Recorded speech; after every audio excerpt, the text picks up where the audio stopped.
Okay, so the Dungeons & Dragons movie trailer just dropped. This is a completely blind viewing. We're going to watch it together right now. I have not seen it, and we're going to react to it and then give some thoughts and see if it's going to be terrible or if it's going to be amazing from the trailer. So here we go. Let's dive in.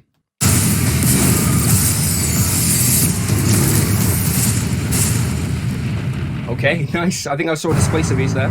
Here's the thing. We're a team of thieves. And when you do this, you're bound to make enemies. Sometimes those enemies come looking for revenge.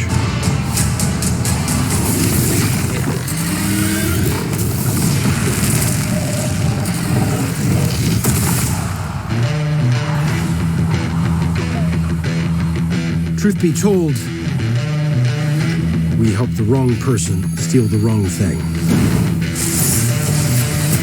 We didn't mean to unleash the greatest evil the world has ever known. That's Vector? I think that's Vector. But we're gonna fix it. So how do we pull that off?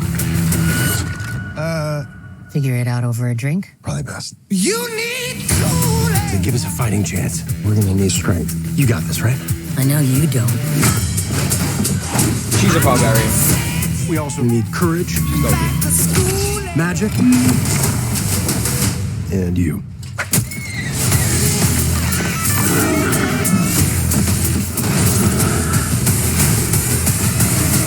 What is that again? It's an owl bear. Let's go! God, this looks good! There is evil here. I'm glad he's on our side.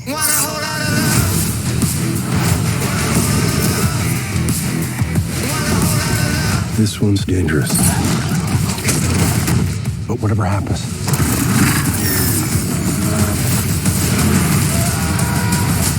we'll be ready.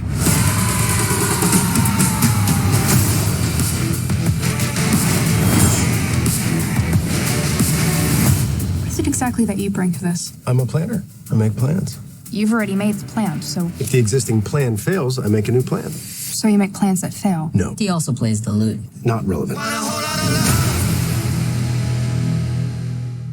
This kind of makes me excited for the film. Before I saw this trailer, I thought it was going to be really bad. When I heard about this, I guessed they were going to go like full Marvel movie with this. And it looks like that's what they're doing. They got the Led Zeppelin, they got the like quippy vibes, which I know some people won't like that, but I think for a property like Dungeons & Dragons, and in the film climate that we live in now, where blockbusters are either like really edgy or they're like complete comic relief, basically, I think this is kind of the way they had to go with it. They're not doing a Lord of the Rings where everything's taken super seriously. They're definitely going action comedy, big like Thor Ragnarok kind of vibes. Okay, so I just watched the trailer again, and I thought let's go through and kind of identify and break down the real standout things that I think are going to impact the film, or tell us about what's going to happen, or are direct references to the game of D&D. But just before we dive in and break this sucker down to the bones, Steinhardt's Guide to the Eldritch Hunt Kickstarter is now live by MonkeyDM himself, a Soulsborne Compendium expansion to 5e. Link is right there in the description, more information at the end of the video. Check it out. First things first, we're 12 seconds in and we've already seen our first dungeon. So far, the name checks out. I gotta say how much I like this black dragon attack here, how they really show that acid breath being like dangerous, how it kind of burns away at the grass there. They've clearly made an effort to represent that there are different types of dragons in the world of D&D. They haven't just said, okay, it's called Dungeons & Dragons, let's just put a fire-breathing dragon in it. This looks a lot like a lich, but in the following scene, we see a load of them kind of spread out in a line. So either this is a lich that's using the Infinite Wizard combo from my first ever D&D short, or much more likely, this is kind of like an undead army that the main bad guy is kind of summoning. So it looks like they might be the main sort of ground force attack, an army of undead lich mages. This spell that's happening right here absolutely looks like the slow spell from D&D. That's a real spell where everything kind of slows down. That's a really cool representation of that effect, because it is an area of effect. I think that looks awesome. I know they're kind of laying it on with the scenery here, but my god, this film looks beautiful. I'm really glad they filmed on location and not just green screened everything in. It looks fantastic. This woman is absolutely a barbarian. 100%. This CGI is just fantastic. And I am going to be that guy and say technically druids can't turn into owlbears because they can turn into beasts, and owlbears are monstrosities. But because I know someone in the comments was going to be that asshole, so I decided I would be that asshole and just point that out. 0 out of 5 stars. The film is ruined. Do your research, Hollywood. That's a joke, by the way. I literally don't care. I think it looks cool. So this looks like a silver dragon to me, or possibly even a gold dragon that's kind of got those gold flecks on its wings. I'm not sure what this spell is here, where she's kind of teleporting. It looks a bit like Dimension Door, because there's one person doing it, and it's kind of through a door. So that would be my guess, but I'm not certain. That's the green flame blade cantrip in action. Looks very cool. So it looks in this moment that someone's firing down like a fire bolt. I think it's a fire bolt because he's thrown up his shield. So if they were treating this like real D&D mechanics, right? You can't shield a fireball spell. But this doesn't look like a fireball because it gets sent in like a jet of flame. So this looks like a firebolt spell, which he's using shield to sort of block, which is pretty cool.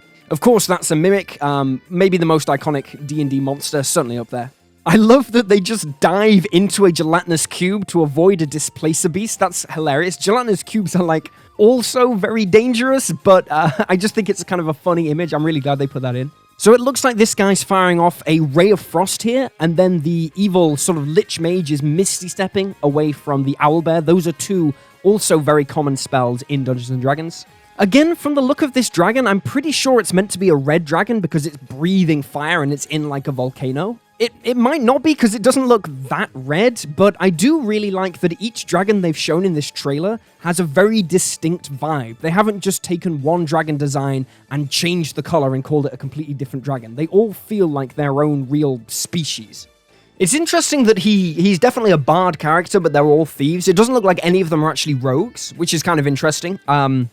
Although I think I heard that Hugh Grant's character is a rogue. I heard that somewhere. I think I saw that on TikTok, so maybe that's maybe he's the main bad guy, kind of manipulating stuff from behind the scenes. I think he'll do a good job. The cast looks really good. It looks like a kind of fun, I'm guessing it'll be like a 12A. In America, I guess you'd call that a PG-13.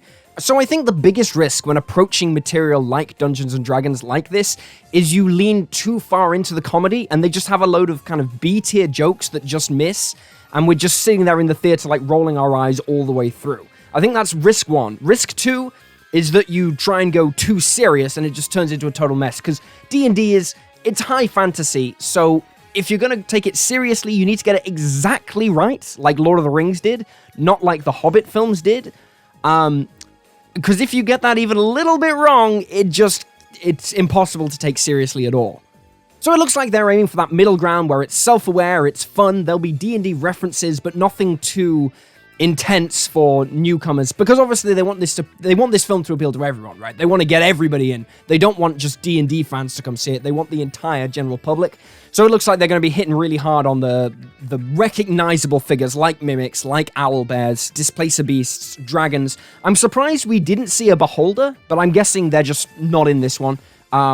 If we didn't see it in the trailer, beholders or mind flayers, I kind of expected something really iconic from the D&D lore to be here, which I guess the mimic kind of is. That's their big like showpiece. So I'm going to give two predictions right now. Firstly, this is not going to be the first Dungeons & Dragons film. This is going to try and set up a D&D cinematic universe, which, although that might be tiring in the current cinematic landscape we live, where everything is a universe, for D&D, I kind of think that's a good thing. Because the more people who play, the better the game gets in like a social aspect. Because it's nice to have people who enjoy the stuff that you enjoy. Second prediction, and this is a bit more of a wild card, but I would put money that we're going to see a Stranger Things cameo or a Critical Role cameo. Obviously not as, like, we're not going to get Matt Mercer as, hey, it's Matt Mercer. But I would be amazed if there wasn't some kind of CGI character voiced by Matt Mercer, or Millie Bobby Brown didn't show up in some capacity, just because those two things are so titanic in the world of D&D. I feel like it'd be a real missed opportunity not to tie in some element of Critical Role or some element of Stranger Things into this film. But anyway, let me know what you think of the trailer. Is it going to be good? Is it going to be terrible? Leave a comment down below and let me know. Also, remember to check out Steinhardt's guide to the Eldritch Hunt. It has raised over $550,000 in about 24 hours. Holy hell, Evan. Congratulations, man. The book is insane. Link to that's in the top of the description. It's got loads of stuff, crazy monsters, 8 moons, which completely shape the entire world as the story progresses, and a bunch of cool mechanics like introducing a madness system into D&D. It looks incredible. Remember to like and subscribe, check out other videos on the channel, and I'll see you next time.